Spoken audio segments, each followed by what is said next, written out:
Welcome to this week in Missouri Politics, last show of June. We're joined by the Minority Leader in the Missouri State Senate, Senator Gina Walsh from St. Louis County. Welcome back to the show. Thanks, Scott. Glad to be here. So a session where you might have had, at sometimes the second, maybe the largest faction in the state Senate at times. You got to watch a lot of Republican infighting, things going back and forth. Tell me what it was like from your seat as the Minority Leader in what at times was a pretty divided state Senate. Well, first of all, I like to think of myself as a Democratic leader of the Senate. I don't like that word minority. Understand. So, but we do leave politics out of the chamber, our party affiliations. It was an interesting session.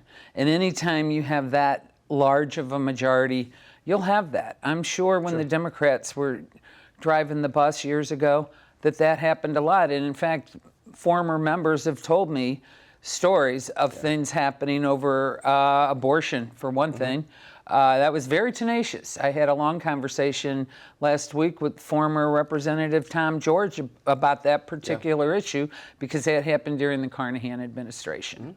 Well, you had a political party that had Danny Staples and Lacey Clay in the same caucus. Right. They agree on very few things except the Democrats, right? Yes, that's exactly true. And today, it's the ideology is closer. I think the Republican supermajority is ideologically very close, but there are fractures, and they tend to blow up. But the one thing I thought was a real sign of statesmanship on both your part and on Senator Rowden's part is there were no PQs. That is when the Senate's supposed to be debated until the debate's over.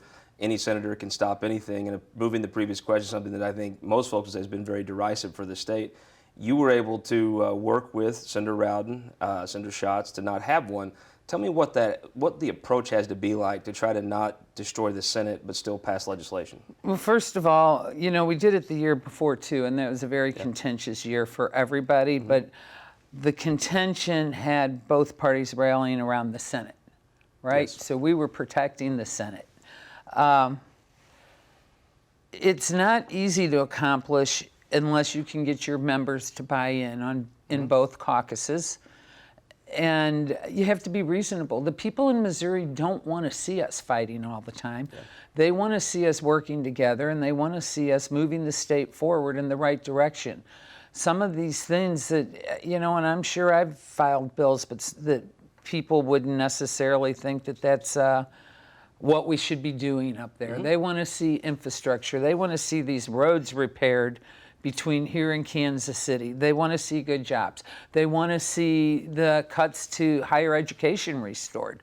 We're still way below where we were when Governor Nixon was here from the Greitens cuts 2 years ago, or a year ago. So that's what Missourians want. So if you can bring all those things together, you can prevent that. And knowing the math, there's 10 of us. And in the House, they use the PQ all the time. Sure.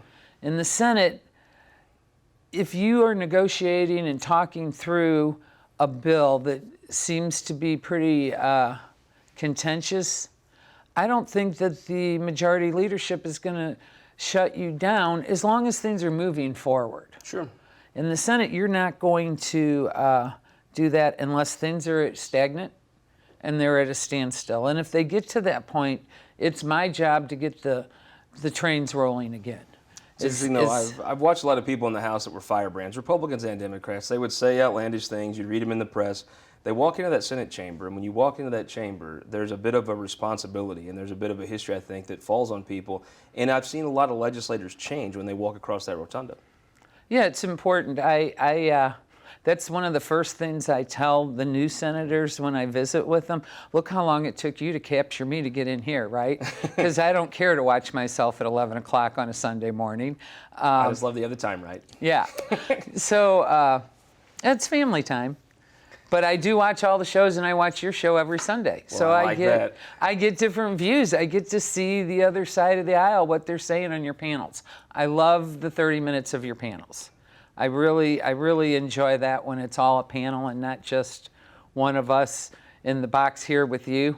I love those because they give me an insight to the other side, and it gets me thinking. It starts the juices flowing, and maybe I need to go this way. And all that plays into where we go in January when I sit down with the pro tem and the floor leader. And I have to tell you, and probably Senator Schatz would tell you, that him and I going into this at the beginning of the session, I thought, oh no, my goose is cooked now. We have formed a great relationship and friendship, and he's been reasonable. Yeah. And he has told me, well, as long as we're moving forward. Do you think that Senator Schatz rose to the occasion of leading the Senate and actually grew into the job? I do. In a very successful I do. way, yeah. I absolutely. That's a fair statement. I was worried because that too was tenacious, that whole thing. But I think things have settled down. Things are moving forward. So now we can go to work. There's lots of things happening. There's good things that should be done. There's bad things that might happen in that chamber next year. But there's a lot of good things that happened this year and a lot of bad things that didn't happen. Let's talk about something that did happen that was good. It was the highway bill moved through. I know it's something you cared a lot about. Yeah, absolutely. It's jobs. It's jobs, and it's driving across the state and seeing, we're on the move all the time, as are you. You travel all over the place. Yes, ma'am. So you see the shape these highways are in, and you know how dangerous it can be. I'll tell you what, that bridge at Roadsport is important, but there's also a black log at Tipton where it's hard to get through sometimes. Yeah. The state does have infrastructure needs, and it's fortunate they're addressing them. Let me talk about, that was something that Governor Parson Well, talked the a lot one thing about. about it is the people in the state of Missouri said, when we put it on the ballot, no, Governor, come back with a different idea. And he did come back with a different idea, and he was successful. And I think that's only fair. They said, this doesn't work, the first option you have. Come back, do something else, and he did. Tell me about this governor working with him. You've known him from your time serving with him. I served with him in the House. I served with him in the Senate. When you serve with somebody like that, it's difficult to remember protocol, right? Yeah. And that's embarrassing. If you see him in the hall and you slip and you say, oh, hi, Mike. Well, he's the governor of the state of Missouri, and he deserves that deference, and nobody should, it should be hi, Governor. And his office has been pretty easy to deal with. Not always the departments, but if you get on the same page, I like to work through the departments. If I can't work through the departments, I'm calling the second floor. And every time I've called, they've said, because 9 times out of 10, they don't know because there's so many moving parts, right? So they'll say, okay, let's work this out. And somebody will come down and we'll sit down with the department, we'll sit down with the governor's office.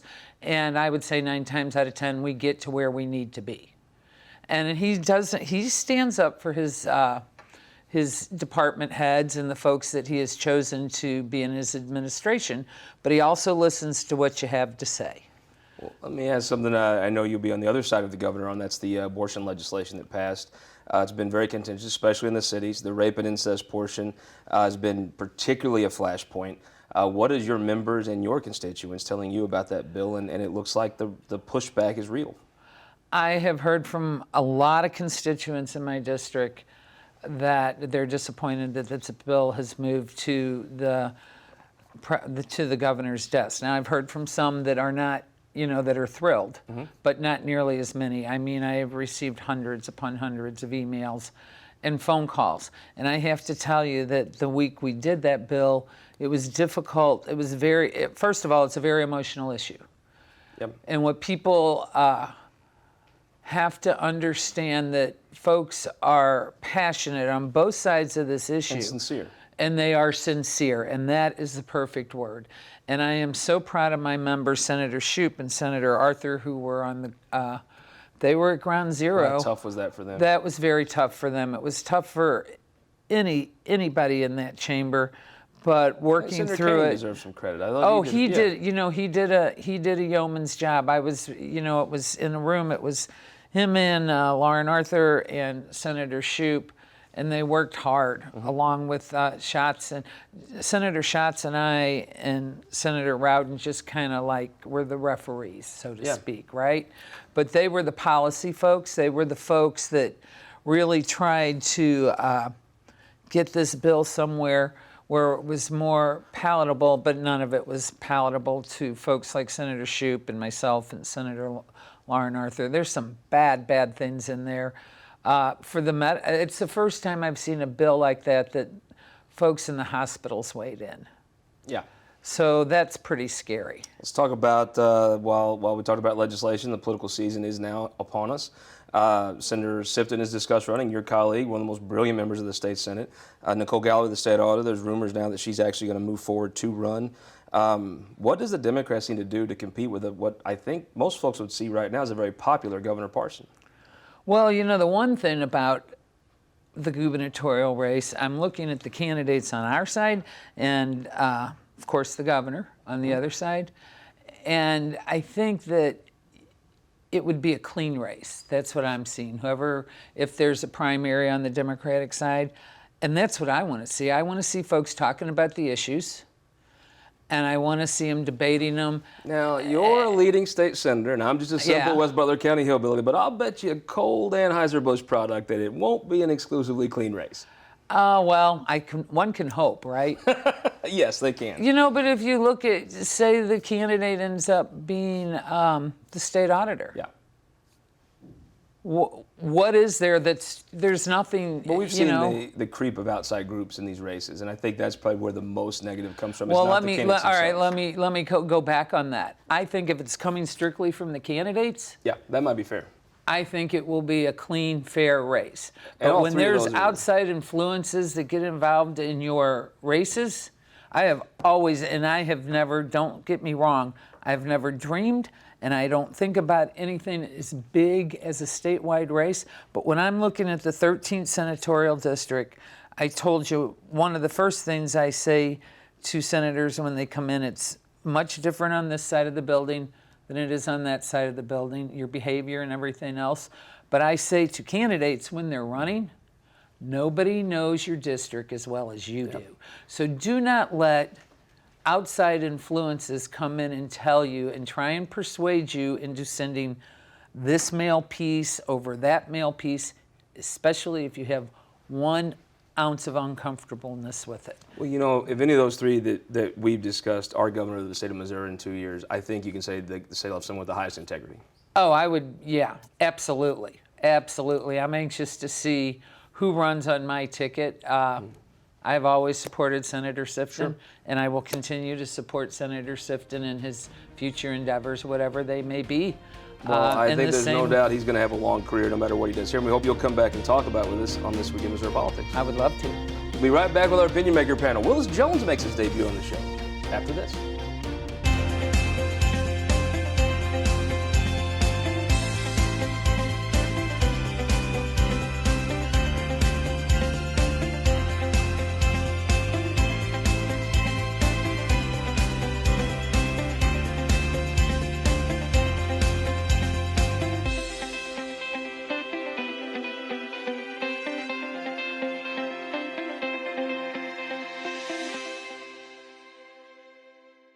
All across Missouri, our new car and truck dealers are building strong local economies. When you buy a car or truck in Missouri, you're helping to support over 20,000 Missouri families who rely on the auto industry for good-paying local jobs. You're also helping fund our communities, schools, first responders, and our roads because dealers generate millions of dollars in tax revenue. Missouri's automobile dealers have been the foundation of our communities for generations and for generations to come. The Missouri Automobile Dealers Association, the heart of Missouri. At Ameren, Missouri, we know what light can do. It draws people together and chases monsters away. And if you shine it in the right direction, it will light the path for the next generation, showing them what their tomorrow could look like and spotlighting the possibilities that lay in front of them. Investing in our community by lighting the way forward. That's energy at work. Ameren, Missouri. Welcome back to This Week in Missouri Politics Opinion Maker panel time. Representative Proudie from North County, St. Louis. Welcome back to the show. Thank you for having me. Democratic Operative Angela Bingaman. Welcome back to This Week in Missouri Politics. Thanks so much for having me. David Barklage, Dean of the Republican Party. Welcome back, sir. Thanks, sir. And for the first time on the show, Willis Jones, Republican Operative, knows more people in politics than anybody I've ever known in my life. Welcome, sir. Thank you, Scott. us. Well, I'm sure. Let's start off, David, talking about the governor's race. Now, you do some work for Governor Parson. I do. It appears as though Nicole Galloway is in and is going to run. Scott Sifton's been discussing a run. If you're Mike Parson and you see Nicole Galloway is running, it changes your strategy a little bit, right? It does, but I think it provides a really good contrast. she's proven to be a much more of a partisan attack dog, at least since Parson has gotten in office, when he's been reaching across lines and doing a lot of bipartisan stuff. No. Nicole Galloway has a lot of integrity. Yeah. Has, I think, been a good auditor. And when she's really been on the attack, it almost doesn't feel as natural as the professional Nicole Galloway that we've become accustomed to. It reminds me of Jim Talent debating Claire McCaskill in Springfield when they told him to get mean, and it just looked awkward. Jim Talent, just not a mean guy. And I think, Claire, you got someone who got an appointment to county auditor, appointment to state auditor, whose husband's been a lobbyist, whose father-in-law's been a lobbyist. And I think from that standpoint, she can't sort of make herself as outside the political realm. You're going to have all kinds of barbs. I don't know. Well, no, but I'm just saying is that I think that she had a very anemic election against a very weak opponent, outspent her 100 to 1. Yeah. So I think that it would be wrong to say that the Republicans would welcome her into the race. I think it's sad because I think she could be a good auditor, but I think we've seen Jefferson City, the tone of partisan really come down, and I think she's surrounded herself with a very able group of very partisan advisors, and I think they are going to do more harm in terms of moving the state forward than good in this race. Representative, I would say she probably has the best profile to run. Good candidate. I think maybe the reasons why the attack dog part doesn't come off as well is because, she is a good candidate, and it would be hard to demonize her like you do, both parties do the other one in the campaign. Sure, and it's not going to come as any surprise to anybody. I'm going to agree with the gentleman. Not only is Nicole not mean, the governor is not mean. No. He is a very likable person. Yes. He reminds me of your middle school principal. Yes, he's going to tell you to pull your pants up and take your hat off, but he's also going to keep you lifted in prayer, right? So he's a person that you like. But additionally, as far as Democrats, especially the more progressive amongst us, it's going to come down to who's very good on criminal justice reform. That's going to be the person that we pick as a candidate. And further, as I understand it, Nicole could lose the governor's election. She would still be our auditor. So it's one of those low-risk kind of things, kind of putting our feelers out. But it'll be interesting. I know that our party, as far as picking a candidate, it'll be the stronger between the two on criminal justice reform, and then it will be a race towards the finish line for governor. Especially in November when we don't have to primary at that point, we're going to probably be, especially for like the black community, we're going to pick whoever is stronger on criminal justice reform. And so, you've done a lot of work with Senator Sifton, one of the most brilliant members of the state Senate. With Nicole Galloway getting in the race, though, just put your Democrat operative hat on.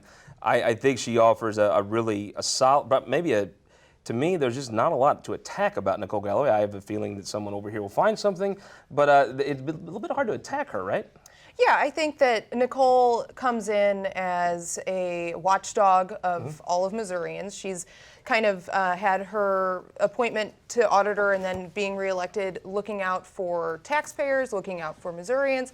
And she hasn't been partisan until the last probably couple months as we see her gearing up for a potential run for governor. She's done Jay Nixon very proud with that appointment, I think. Yes, I think so too. And I think that, Nicole is fantastic, and there's probably nothing that could be said about her to attack. Now, Scott Sifton has a record of taking votes and taking votes that Republicans don't like, and so there's probably a lot more there that could be thrown at him. And Nicole's kind of a blank slate because this is the first time that we've seen her act in a partisan manner. Willis Jones, your forte is finding out what's on that blank slate and filling it in. My assumption is you could probably find something, right? I will say that Nicole, for the most part, as far as her record as auditor, as far as her professional job as auditor, been very solid. That being said, she has also on record come across as highly partisan. She is solidly pro-abortion. She's not only supported Obama and Hillary, but has donated to Obama and Hillary. And I don't think that plays well maybe here in St. Louis County and St. Louis City, but in outstate Missouri, I think that is almost lethal for her. Dave Barklage, does it come down to there's a McCaskill way Democrats have won recently? You get a high margin in the city, but you cut your loss in rural Missouri. I think Nicole Galloway has the political ability to do that. I do, but you know what? If you look at the results of her last race, and again, she outspent her opponent 100 to 1, her performance in the markets that she wasn't in, Southeast Missouri, Joplin, other things, even the Springfield market, she was upside down significantly. And we're seeing that trend among what I call Trump Democrats, those blue-collar workers, Jefferson County, sort of the Iron Belt Eastern north Jackson, of Poplar Bluff, and really Little Dixie and the Boot Hill continue to solidify Republican majorities. I think with Trump on the ballot, it becomes very complex. Can she cut her margin in rural Missouri? You know, that's a good question. I think that Parson has been very likable. He's still on a honeymoon period after Greitens' resignation. And so there's really nothing that can be said to, you know, things that he's done that have really made Democrats upset until this abortion bill. But this is also another thing. Are there pro-choicers that are very infuriated with the abortion bill in outstate Missouri? You know, as you get further away from the suburbs of St. Louis County and Jackson County, there's a lot of pro-life support throughout the state, and My even mom with in Democrats. West Butler County would say no to that. Correct. Let me ask you this question: Can Nicole Galloway, being at the top of the state ticket, turn out large parts of St. Louis County for her? That's a good question. It was the same question I want to say the last time we were here. I was here rather. I had that conversation with you and the panel about Claire. Yeah. And it wasn't so much as if black folks are going to vote Democrat. We are. It's how many of us. So the Democrats are going to vote Democrats. It's not that you're going to get the Democrat vote or not. How many black votes are you going to get? And that's the question. How interesting is Nicole Galloway to our community, essentially, that's going to push that vote? Because frankly, people are good at leaving, you know, splotches blank.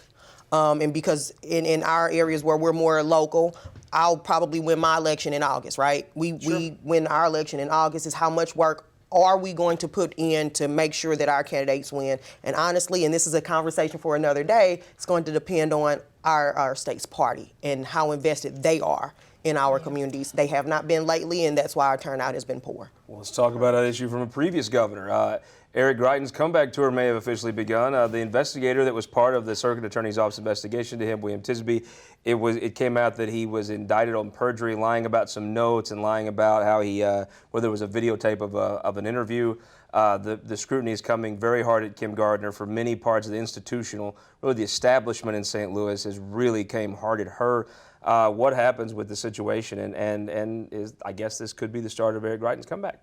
I don't know if it's so much as a Eric Greitens' comeback as it is a downfall of that particular office, of the city prosecutor's office. This is a hot mess, and there's no other way to describe it. There's no way to sugarcoat that this is a mess. It is going to be hard to watch and hard to deal with, but I also think it's something that's going to be captivating, right? It's going to keep us on the edges of our seat all summer. And to see what not only happens with him, but what happens with the city prosecutors is going to be something to keep a close eye on this summer period. Well, Jones, an interesting thing as these things continue to come. It looks like Kim Gardner has an issue. Can she address this? Does she play it out? Does she wait and try take her case to a jury? What does she do? As far as Kim, there's still some balls up in the air, but it's not looking good for her. But let's go back on, you talk about the Eric Greitens comeback tour. I mean, there was threats of Greitens going to be impeached. He didn't resign. There's threats of him going to be arrested. He didn't resign. When he was asked in order to turn over the list of donors that he had to his dark money PAC, hours later, he resigned. This whole Tisby situation, it's a bad thing, but I do not think that Greitens makes a comeback tour. Angela Bingaman, there's some Greitens supporters that'll tell you how important integrity is in office, and they'll tell you all that doesn't matter, it's this guy's fault. I think that does give his supporters something to hang on to. Well, let's back up here. What Greitens did in terms of the campaign finance is corrupt, okay? And he resigned. He saw the writing on the wall and he's like, oh, gotta go.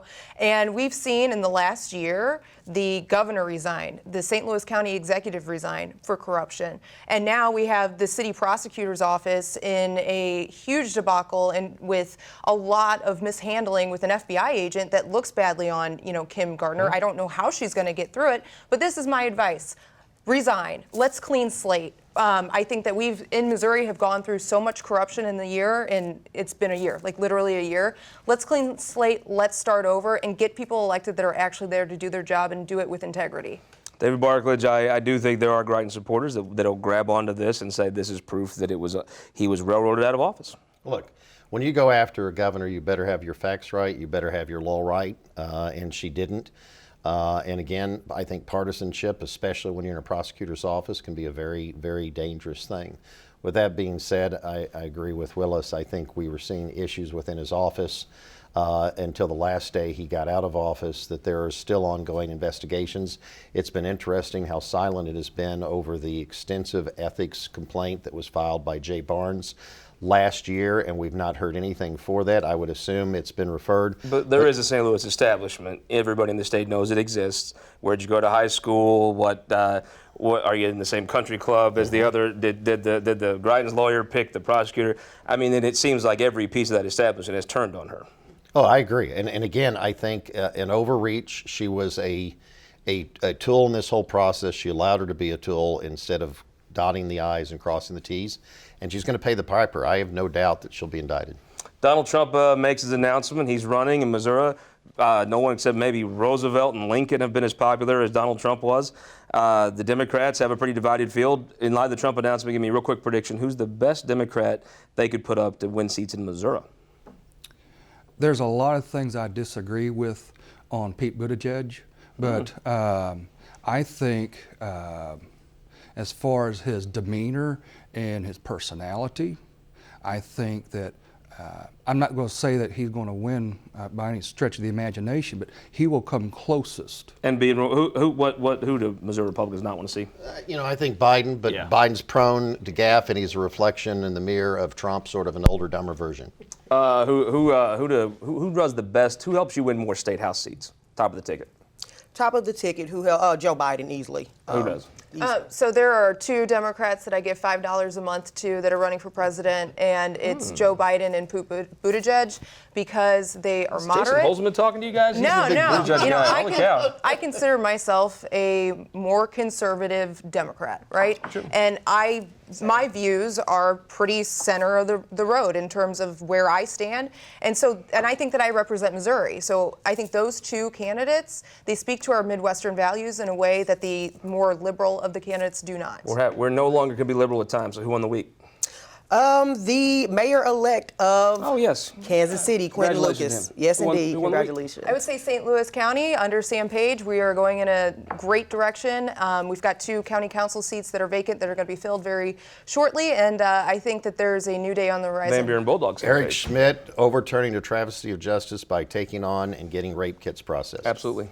The local Red Cross chapter of Jefferson City and other relief organizations with the tornado and the flooding in Jefferson City, not one single life was lost, and they've done a really good job at helping putting people's lives back together. They did an outstanding job. I'm going to break the rules. I'm going to say, first of all, Representative Dale Wright, part of a younger group of actual Republicans with business experience. I think state's in good hands. Kevin Engler did a good job with his replacement. But I have to say, for fellow Southeastern Joe Driscoll, very prestigious honor this week, doing a lot of very good work with veterans in the defense industry in Missouri. I say Joe Driscoll in the week. We hope to see you back 3 weeks from now. We'll take a 4th of July break on This Week in Missouri Politics.